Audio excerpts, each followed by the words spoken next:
बटेंगे तो कटेंगे, एक रहेंगे तो नेक रहेंगे। अगर हम बटेंगे तो बांटने वाले महफिल सजाएंगे। और सनातन के लिए जो भी कमेंटबाजी करते हैं उनको छोड़ा नहीं जाएगा। अगर आप छेड़ोगे तो हम छोड़ेंगे नहीं। मंदिरों में भीड़, सड़कों पर तूफान चाहिए, हाथ में धर्म का ध्वजा और राम राज्य में हमें हिंदुस्तान चाहिए। हरियाणा में सीएम योगी आदित्यनाथ ने नारा दिया था कि बटेंगे तो कटेंगे, लेकिन देखते ही देखते ये नारा सुपर हिट हो गया। इसके बाद प्रधानमंत्री नरेंद्र मोदी ने इसी नारे को दोहराया तो अब बागेश्वर धाम के प्रमुख पंडित धीरेंद्र शास्त्री इसी नारे को लेकर अपने हिंदुत्व के काम को आगे बढ़ा रहे हैं। शनिवार को बाबा बागेश्वर कामाख्या माता के दर्शन के लिए गुवाहाटी पहुंचे तो उन्होंने लाखों करोड़ों सनातनियों से जात पात का बंधन हटाकर एकजुट रहने की अपील कर दी।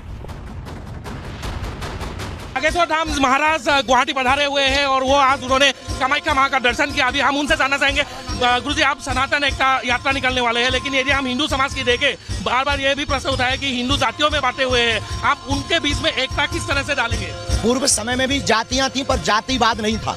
वर्तमान समय में राजनीतिक रोटियां सेकने के लिए कुछ पश्चिमी देशों के लोगों ने प्रायोजित तरीके से, कुछ मजहब के लोगों ने षड्यंत्र करके हम लोगों को इतना बांट दिया कि हम हिंदू होकर के हिंदू होने पर गर्व नहीं कर रहे। मुसलमानों में भी जातियां हैं, अनेक प्रकार की, शिया हैं, सुन्नी हैं, अंसारी हैं, लेकिन जब उनके मजहब पर कोई बात आती है तो वो सिर्फ मुसलमान है।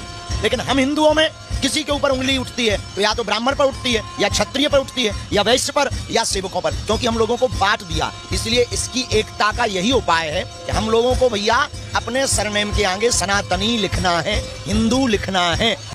क्योंकि हिंदुओं की आबादी पिछले कुछ सालों में घटी है और दूसरे धर्म के लोगों की आबादी तेजी से बढ़ रही है, इसलिए पंडित धीरेंद्र शास्त्री ने हिंदुओं को सतर्क किया और कहा है कि जैसे हालात आज बन रहे हैं, ऐसे हालात में हिंदुओं को इतने बच्चे पैदा करने चाहिए जितने क्रिकेट टीम में खिलाड़ी होते हैं।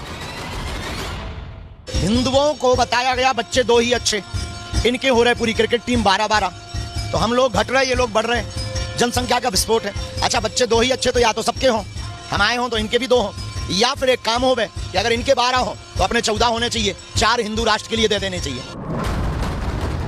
पंडित धीरेंद्र शास्त्री अपनी हिंदुत्ववादी छवि को लेकर चर्चा में रहते हैं। पंडित धीरेंद्र शास्त्री पहले ही बता चुके हैं कि उनका एकमात्र लक्ष्य सनातन के लिए काम करना है और अपने इसी लक्ष्य को पूरा करने के लिए और सनातनियों को एकजुटता का संदेश देने के लिए वो 21 नवंबर को बागेश्वर धाम से पदयात्रा शुरू कर रहे हैं। ये पदयात्रा 160 किलोमीटर लंबी होगी जो बागेश्वर धाम से ओरछा तक जाएगी और इस पदयात्रा का समापन 29 नवम्बर को ओरछा धाम में होगा। पंडित धीरेंद्र शास्त्री ने ऐलान किया है कि वो अपनी यात्रा के दौरान हजारों लाखों सनातनियों से मिलेंगे और जातियों में बटे सनातनियों को एकजुट होकर रहने के लिए कहेंगे। Bureau report, Republic Bharat.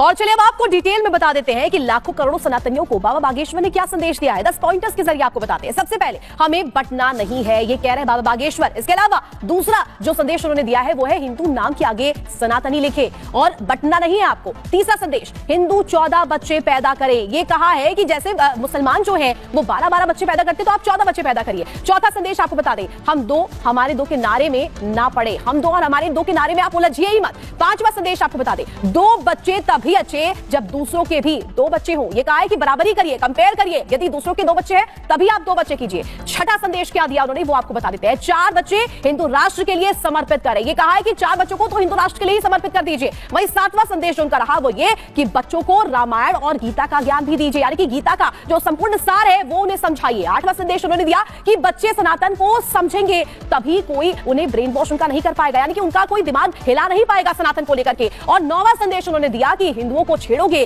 तो आपको छोड़ा नहीं जाएगा, आपको चुन चुनकर इसका बदला लिया जाएगा। 10वां संदेश आपको बता देते हैं, हिंदू जाति धर्म से बाहर निकले और एक रहे तभी आप नेक रहेंगे। कहा है कि जुड़िए, एक साथ रहिए, एकजुटता का संदेश यहाँ पर सनातनियों को दिया है। और साफ तौर पर देखिए धीरेंद्र शास्त्री ने यहाँ पर किस तरीके से ये कहा है और साफ तौर पर सनातनियों को ये संदेश देते हुए नजर आए। कहा कि यदि आप एक रहिएगा तभी आप नेक रहिएगा। देखिए योगी आदित्यनाथ ने एक बयान दिया।